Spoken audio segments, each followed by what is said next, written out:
See, God has given us choice, God has given us liberty, He has given us freedom to do what we need. So, it is very important on the decisions we take up. And that's where we were seeing yesterday how we have to involve God in our decisions. And today I want to give you with one scripture reference, as a continuation of yesterday's. We see that in the Genesis chapter number 14, verse number 22, where Abraham, as in conversation with the king of Sodom, where the king says, you can take whatever you want, just leave the people there out. Whereas Abraham then gives him a reply back. We see it in verse number 22, such a lovely verse. He says like this, with raised hand, I sworn an oath to Lord.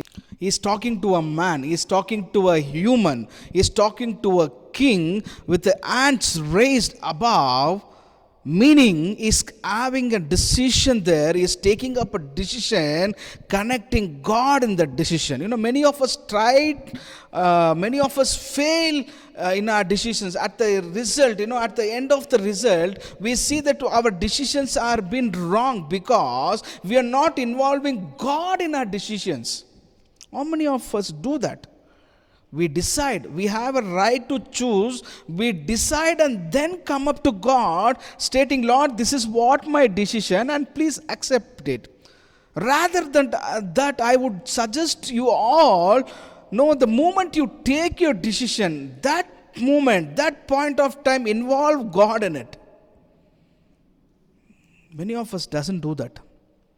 With the hands raised, he's talking to a man, meaning is involving God then and there, right there. And that's the blessing where Abraham receives. Do we involve God in our decisions? Try to involve, try to, bring God in that particular point of time, rather than giving up all these things, and rather than, on the failure you say that, Lord, I made a wrong decision. Don't do that. Involve God in your decisions.